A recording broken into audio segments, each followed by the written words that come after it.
Hello student, हम लोग आज पढ़ेंगे क्लास 10 का फर्स्ट चैप्टर, या हम ऐसे कह लें कि केमिस्ट्री का फर्स्ट चैप्टर जो है आपका केमिकल रिएक्शन एंड इक्वेशन।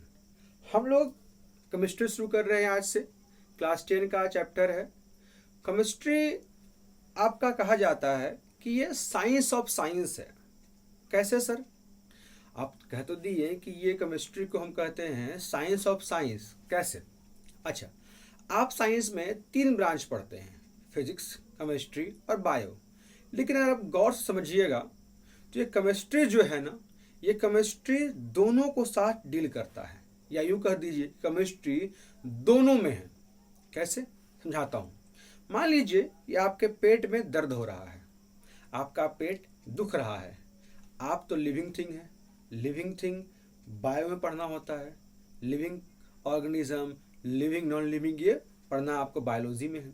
लेकिन जो आपका बायो में है, यानी कि जो आपका पेट दर्द कर रहा है, आप लिविंग है, आपके सेल रिस्पायर नहीं कर पा रहे होंगे, खराब हो गए होंगे, दुख रहे होंगे, उसके लिए जो मेडिसिन्स आप ले रहे हैं, जो दवाई खा रहे हैं, वो क्या है? वो केमिस्ट्री में आता है ना। उसमें जो भी मेटल्स आयन जिसके वो बने होंगे दवाइयाँ, वो आपके केमिस्ट्री में पढ़ना है। अच्छा, फिजिक्स कैसे आएगा सर? आपका तो दिए फिजिक्स में आप जो पढ़ते हैं फैन के बारे में, मोटर के बारे में, बाइक के बारे में, जिसके बारे में फिजिकल जो भी उसमें स्ट्रक्चर है, डायनेमिक्स है, मैकेनिज्म, जो भी पढ़ते हैं फिजिक्स में आप हैं, वो फिजिक्स जिस चीज़ पे पढ़ाई हो रही, जो वस्तु है, जो गाड़ी, बाइक, ट्रेन, जिस पे आप जो पढ़ते हैं, मोशन में पढ़ते हैं, भाई ट्रेन मूवमेंट कर रहा है, रेस्ट में है, वो सारे जितने भी चीज़ें हैं, वो जिस चीज़ से बना है, जिस एटम मॉलिक्यूल से बना है। मान लीजिए कि ये पीछे मेरे बोर्ड है, ये मेरे हाथ में पेन है, प्लास्टिक से बना होगा।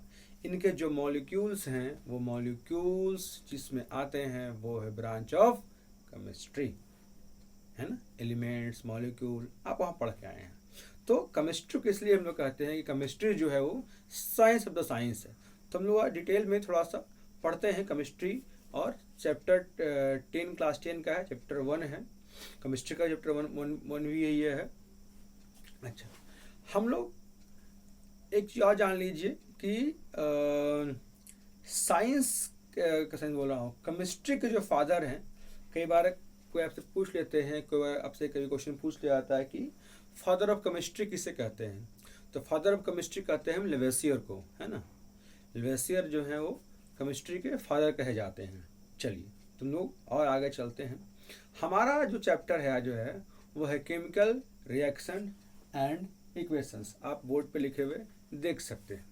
अच्छा, थोड़ा सा मेरी हैबिट है, मेरी कोशिश रहती है कि अगर बच्चा पिछले क्लासेस में कहीं छूट गया, कुछ पढ़ाई नहीं किया है, उससे कुछ भूल गया है, तो हम लोग यहाँ रिवाइज कर लेंगे। क्लास 10 में आप जो चैप्टर ये पढ़ रहे हैं, केमिकल रिएक्शन एंड इक्वेशन, इसके बारे में आप पहले भी पढ़े हैं, थोड़ा बहुत जानकारी आपको है। अगर आप भूल गए हैं तो मैं आपको थोड़ा सा रिवाइज करते चलूँगा। अच्छा, रिवाइज करने से पहले मैं थोड़ा सा आपको और बता देता हूँ। जनरली जो आपका ये केमिकल है या केमिकल रिएक्शंस हैं, उस केमिकल रिएक्शंस में होते हैं चेंजेस। आप क्लास 7 में आपको पढ़ना था। क्लास 7 में एक चैप्टर है chemical substances and equations. Chemical substances and molecules equation, कुछ टॉपिक वहाँ नाम है, क्लास 7 में आप पढ़ें, आपको ध्यान में होगा। एग्जैक्ट मुझे चैप्टर का नाम नहीं याद आ रहा अभी। तो उसमें आपको वहाँ सिखाया गया होगा कि चेंज क्या है। हम लोग आज थोड़ा सा डिटेल में पढ़ लेते हैं। पिछले क्लासेस में अगर आप भूल गए हैं, आपको रिवाइज करा दूं मैं। तो हम लोग पहले आज समझते हैं यहाँ पर हैं कि चेंज क्या होता है। वैसे मैं लिख के रखा हूँ आपके लिए कि केमिकल रिएक्शंस क्या है। It is a change in which one or more substance react to form a new substance with new property. हम डिटेल में समझेंगे इसको, चीज़ों को हम करेंगे, पर थोड़ा सा हम लोग समझते हैं चेंज। हमारे नेचर में 2 तरह का चेंज होता है, एक फिजिकल चेंज और एक केमिकल चेंज। एक फिजिकल चेंज और एक केमिकल चेंज। सर ये फिजिकल चेंज केमिकल चेंज क्या है? जनरली फिजिकल चेंज वैसे चेंज कहलाते हैं जहाँ पर कोई न्यू सब्सटेंस नहीं फॉर्म होता है, जहाँ पर कोई नया सब्सटेंस विथ न्यू प्रॉपर्टी नहीं बन के आता है। वही केमिकल चेंज में क्या होता है, केमिकल चेंज में नए सब्सटेंस बन के आते हैं, नए प्रॉपर्टी के साथ आते हैं और उसमें नए नए चीज़ बनते हैं जब ये केमिकल चेंज होता है। तो सर एग्जाम्पल देके बताइए, देता हूँ। जैसे कि अभी मैं आपको इतना बड़ा दिख रहा हूँ, कभी छोटा भी रहा हूँगा। डे बाय डे मेरी हाइट बढ़ी, मेरा वेट बढ़ा, मेरी एज बढ़ी। लेकिन जब मैं छोटा था उस वक्त मेरा एज भी बढ़ रहा था और मेरी हाइट भी बढ़ रही थी। जब हाइट बढ़ने के साथ साथ एज भी बढ़ रहा था, जो मेरी हाइट बढ़ रही थी वो फिजिकल चेंज था, है ना।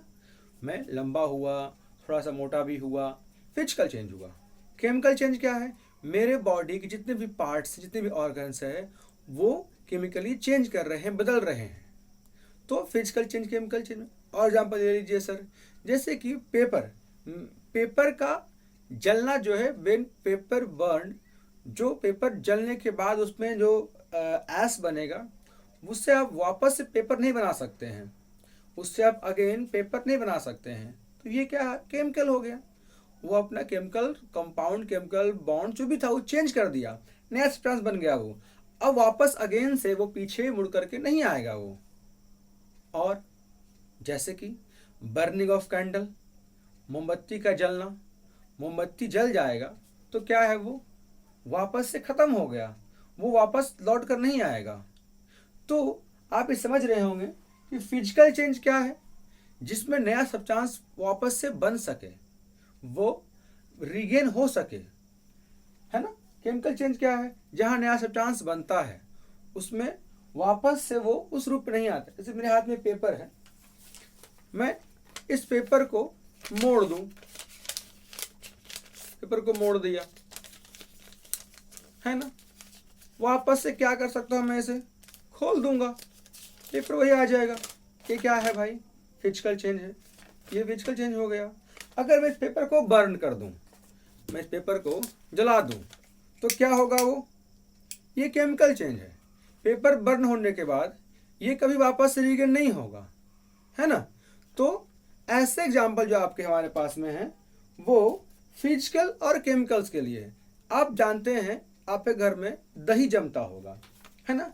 दही, जब दूध में दही डलता है तब वो दही बन गया, दही बदल गया, वो वापस से दूध की ओर नहीं जाएगा। तो ये क्या है, केमिकल चेंज। तो हम ये देख पा रहे हैं कि फिजिकल चेंज और केमिकल चेंज क्या है। मेरे पास में एक कैंडल है, मैं आपको करके दिखाता हूँ, एग्जाम्पल लेके दिखाता हूँ। मैंने इस कैंडल को बर्न किया, है ना। बर्निंग ऑफ कैंडल क्या हो जाएगा, ये क्या हो जाएगा, बताइए जल्दी से। हाँ, ये आपका जो है वो आपका केमिकल चेंज है, क्योंकि ये जब इसमें विग इसका जलेगा, ये लिक्विड को यूज करेगा और इसके वेपर जो है वो कन्वर्ट हो जाएंगे, इसके जो लिक्विड है वो वेपर में कन्वर्ट हो जाएंगे। तो ये केमिकल चेंज है। अगर मैं इसे हीट करूं, इसे गर्म करूंगा, तो आप देख सकते हैं कि ये पिघल रहा है ना। तो बर्निंग ऑफ कैंडल जो है वो केमिकल चेंज है। लेकिन इसी वैक्स को, इसी मोम को मैं पिघला दूं, मेल्टिंग ऑफ वैक्स इसे हम कहेंगे, तो वो वैक्स जो होगा वो आ जाएगा फिजिकल चेंज में। क्यों, वो वैक्स अगेन फिर से कोई ना कोई शेप ले लेगा। आप अक्सर देखे होंगे दिवाली में जब यूज करते हैं आप, तो कैंडल जलने के बाद देखते होंगे लास्ट में पूरा फैला आता, वो कंप्लीट जलता नहीं है। तो जब फैला हुआ दिख रहा है, क्या है, वो फिजिकल है। आप उसे उठा करके फिर से गर्म करके नया शेप में डाल सकते हैं। तो फिजिकल चेंज, केमिकल चेंज, ये आप ढंग से समझ रहे होंगे। तो फिजिकल चेंज को हम कहते हैं रिवर्सिबल चेंज, जहां पर कोई भी न्यू सब्सटेंस नहीं बनता है, no new substance are form, no new substance are form, कोई भी वहां नया सब्सटेंस नहीं बनता है। लेकिन केमिकल में क्या है, केमिकल में नया सब्सटेंस बन के आता है, केमिकल में न्यू सब्सटेंस बन के आता है, it's form a new substance. और न्यू सब्सटेंस आता है साथ में नई प्रॉपर्टी लेके आता है ना। Burning of paper, making of curd, है ना। ये सब बहुत सारे चेंज है हमारे पास में फिजिकल केमिकल में जो आप समझ सकते हैं। अच्छा, मैं अभी यहाँ पर आपको बता रहा था कि केमिकल रिएक्शंस पे हम लोग यहाँ पढ़े कि चेंज के बारे में। अच्छा, थोड़ा सा और पिछले क्लास का हम लोग जान लेते हैं, समझ लेते हैं। कुछ आप वहाँ चीज़ें आप सीखे होंगे, आप जाने होंगे, रिवाइज करा देता हूँ मैं आपको। इसलिए आपको लिख कर रखा हूँ केमिकल सब्सटेंस भी है। आप क्लास 7 में पढ़े होंगे केमिकल सब्सटेंस के बारे में। सब्सटेंस जो हमारे पास सब्सटेंस जो है वो दो तरह के होते हैं, एक प्योर सब्सटेंस और एक मिक्सचर। प्योर सब्सटेंस में भी दो कैटेगरी, दो नाम आता है, एक एलिमेंट और एक कंपाउंड। और मिक्सचर तो आप जानते ही हैं, डिफरेंट कंपाउंड एलिमेंट्स के मिलने से मिक्सचर तैयार होता है। अच्छा, और कुछ दो बहुत महत्वपूर्ण टॉपिक है, दो महत्वपूर्ण जानकारी है जो आप पीछे क्लास में पढ़े होंगे। एक है केमिकल सैंबल और एक केमिकल फार्मूला। फटाफट जल्दी से हम सीख लेते हैं कि ये केमिकल सैंबल फार्मूला क्या होता है। मैं एक प्रॉपर इसका सेपरेट वीडियो बना दूंगा कि केमिकल सैंबल्स कैसे लिखते हैं, केमिकल फार्मूला कैसे लिखते हैं, फिर केमिकल फार्मूला को कैसे आपस में कंबाइंड करके तैयार कैसे होता है, कौन सा नाम कैसे क्यों ये लिखा हुआ है। फिलहाल आप पिछली क्लास में पढ़े हैं, उस यहाँ पे मैं इतना याद समझ रहा हूँ कि क्लास 10 में आप हैं तो आप पीछे क्लास में पढ़ के आए होंगे। केमिकल सैंबल जैसे कि एग्जांपल लेते हैं हम लोग हैं हम। अच्छा, सैंबल क्या होता है सर?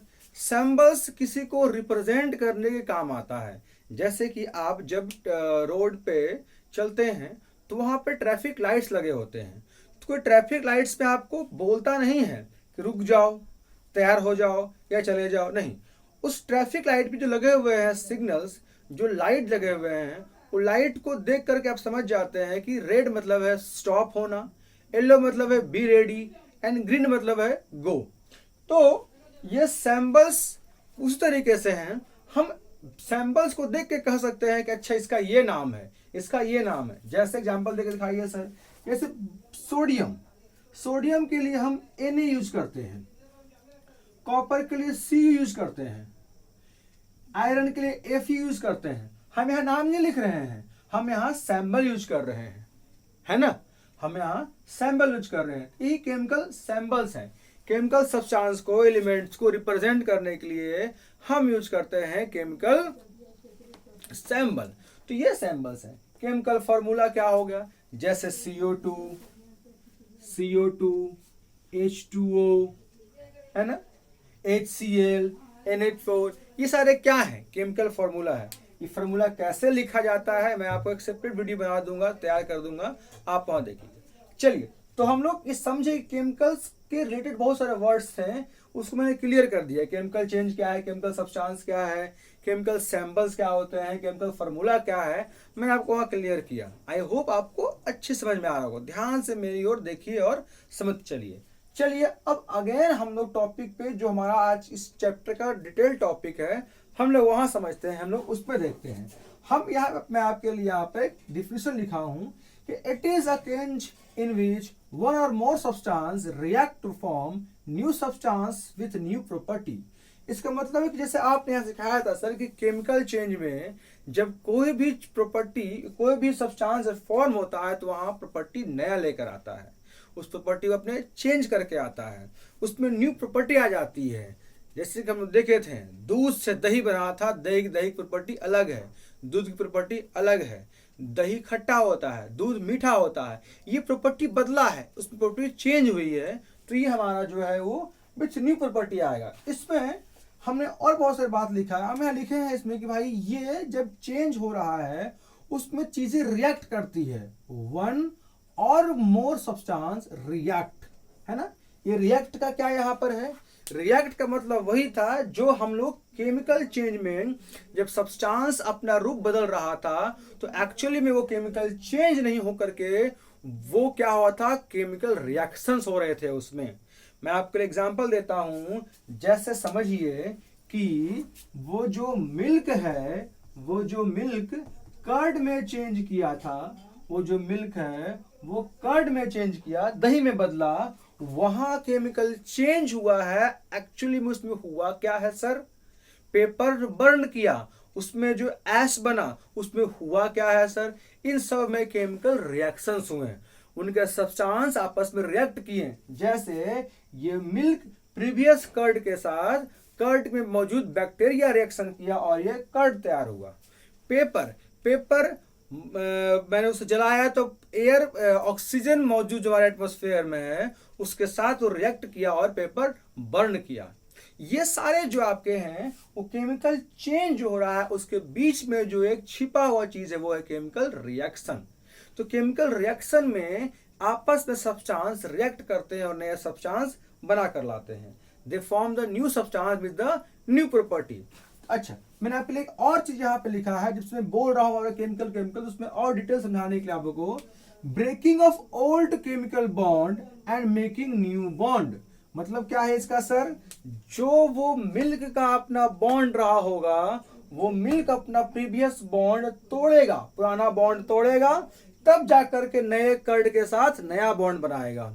पेपर, पेपर जला, वो पेपर जो पहले जिस फिजिकल बॉन्ड केमिकल बॉन्ड के साथ जो भी तैयार था पहले से पेपर, वो पेपर अपना पुराना बॉन्ड तोड़ता है और नया बॉन्ड बना कर लाता है, बन कर आता है। तो वो क्या है भाई कि पिछले वाला breaking of old chemical bond, जो भी केमिकली बॉन्ड उसमें बने होंगे पहले से उसे ब्रेक करेगा और नया बॉन्ड बन करके आएगा, उसमें नया बॉन्ड तैयार करेगा। तो by breaking the chemical bond and making the new bond, ये हमारे केमिकल रिएक्शंस जब होते हैं तब सारा उसमें प्रॉपर्टी हो रही होती है। अच्छा, जब ये बॉन्ड का रिएक्शन के बाद हम लोग कर ही रहे हैं तो हम लोग और इसमें सीख लेते हैं कि क्या है इसमें। इसमें दो चीजें हैं, जो सब्सटेंस केमिकल रिएक्शन के दौरान पार्टिसिपेट करता है, उसमें पार्ट लेता है, उसे कहते हैं रिएक्टेंट्स। उसे हम क्या कहते हैं, उसे हम कहते हैं reactants. The substance which take part in chemical reaction is said to as a reactants. जो केमिकल सब्सटेंस है जो केमिकल रिएक्शन में पार्टिसिपेट कर रहा है वो रिएक्टेंट्स है। इसलिए मैं लिखा हूं टेक पार्ट, पार्टिसिपेट करता है। After the chemical reaction, chemical reaction होने के बाद जो नया फाइनल प्रोडक्ट बन करके आता है उसे कहते हैं हम लोग प्रोडक्ट। तो फाइनल रिजल्ट जो है, जैसे क्या है, पेपर को हम जला रहे थे तो हमारा जो पेपर है वो एक सब्सटेंस हो गया, वो रिएक्टेंट्स है। जब इसमें केमिकल रिएक्शंस हुए, हमने उसे हीट दिया, हमने उसे ऑक्सीजन सप्लाई दिया, वो जला। जलने के बाद जो नया सब्सटेंस बन करके आ रहा है, पेपर एस जो राख बन करके आ रहा है, वो राख क्या है, फाइनल प्रोडक्ट है, फाइनल रिजल्ट है। तो बिफोर द रिएक्शन उसे हम कहते हैं रिएक्टेंट, आफ्टर द रिएक्शन वो है प्रोडक्ट। तो इसमें दो चीजें था, एक रिएक्टेंट्स और एक प्रोडक्ट। मैंने एक एग्जांपल भी लिख के रखा हूं, मैग्नीशियम रिएक्ट विथ ऑक्सीजन। जब हम लोग मैग्नीशियम को बर्न करते हैं, आप जानते हैं कि मैग्नीशियम एक ऐसा मेटल है जो कि रूम टेम्परेचर पे बर्न करने से वो जलता है, और कोई मेटल जलता नहीं है, उसके लिए चाहता है मोर टेम्परेचर। बट मैग्नीशियम रिबन जो है आप उसे बर्न करेंगे, जलाएंगे तो वो जलेगा, वो बर्न होता है। वो बर्न कैसे होगा हम जानते हैं, कंबसन चैप्टर में क्लास 8 में आप पढ़ करके आए हैं कि कंबसन रिक्वायर्ड ऑक्सीजन, उसे जलने के लिए ऑक्सीजन चाहिए होता है। तो उस तरीके से जब मैग्नीशियम को हम बर्न करते हैं रूम पे, उसमें हम जलाते हैं, तो मैग्नीशियम इस रूम में ऑक्सीजन की मदद से जलता है, ऑक्सीजन की यूज करके वो जलता है और बनाता है मैग्नीशियम ऑक्साइड। तो मैग्नीशियम आपका क्या हो गया, ये आपका है रिएक्टेंट। ये क्या है, रिएक्टेंट है। ये आपका क्या है, रिएक्टेंट है। ये आपस में रिएक्ट कर रहे हैं। ये substance when goes reaction undergo reaction is said to as reactant। ये वो सब्सटेंस है जो रिएक्शंस के पहले उसे रिएक्टेंट्स कह रहे हैं, रिएक्शन के बाद जो बन के आ रहा है उसे हम कहते हैं प्रोडक्ट। तो ये मैग्नीशियम और ऑक्सीजन के प्रेजेंट में जल रहा है, ये मैग्नीशियम ऑक्साइड बन करके आ रहा है ना। तो हम लोग इसमें ये देखिए हम लोग क्या किया कि रिएक्शन के जो पहले है, बिफोर द रिएक्शन वो रिएक्टेंट्स है, आफ्टर द रिएक्शन वो है आपका प्रोडक्ट, और बीच पे जो हो रहा है उसे ही कहते हैं हम लोग है केमिकल रिएक्शन। तो हम लोग यहाँ क्या क्या पढ़े, हम लोग यहाँ पढ़े हैं केमिकल रिएक्शंस क्या होता है। अब हम लोग जाने कि केमिकल फार्मूला क्या, केमिकल सिंबल। सबसे जरूरी बात समझने के लिए कि इसमें जो चेंज हो रहा है, केमिकल रिएक्शन जो पूरा आपका टॉपिक जो पूरा चैप्टर है वो चेंज पे ही बेस्ड है। आगे आप जब पढ़ेंगे इसमें तो आपको आगे चीज पढ़ने को मिलेगा, फिर केमिकल इक्वेशंस है, फार्मूलेज हैं, ये सारा पढ़ने को मिलेगा चैप्टर में आपको इसमें। तो ये बेसिकली जो आपका चैप्टर है वो केमिकल चेंज पे ही बेस्ड है। चेंज चेंज मतलब क्या है भाई, या तो वो फिजिकली चेंज कर जाए या तो वो केमिकली चेंज कर जाए, प्रॉपर्टी नया लेकर के आए, प्रॉपर्टी पिछले वाले बॉन्ड को तोड़कर नया बॉन्ड बनाए। ये सारा जो आपका है ये आपका है इसमें पढ़ने के लिए कि ये आपका चेंज पे बेस्ड केमिकल रिएक्शंस जो इसमें है ये सारा आपको ये जानना है। मैं आपको और बताता हूँ, जैसे कि जब आप किसी भी एसिड और बेस को, एसिड और मैं यहाँ और ले रहा हूँ, किसी आप एसिड या एसिड और बेस को आप जब साथ में कंबाइंड करेंगे तो वहाँ क्या बनता है, सॉल्ट और वाटर। वहाँ बनता है सॉल्ट और वाटर। सॉल्ट और वाटर जो है ये क्या है, इसका प्रोडक्ट है, ये इसका प्रोडक्ट है। ये इसका क्या है, ये इसका आपका जो है वो रिएक्टेंट्स है।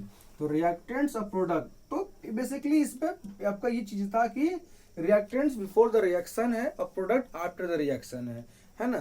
तो ये हमारा इसमें यहाँ तक चैप्टर है। ये आगे हम लोग पढ़ेंगे कैरेक्टरिस्टिक्स ऑफ केमिकल रिएक्शंस। मैं आपको वहां पर ये मैग्नीशियम ऑक्साइड जो यहाँ पर बना है मैं आपको बकायदा उसमें करके दिखाऊंगा कैसे वो मैग्नीशियम ऑक्साइड बनता है, कैसे वहां पे वो विथ जो बर्न करता है आपका मेटल विथ डिजलिंग इफेक्ट मैं भी आपको दिखाऊंगा। और कैरेक्टरिस्टिक्स में आपको पढ़ना है different different characteristics of chemical reaction.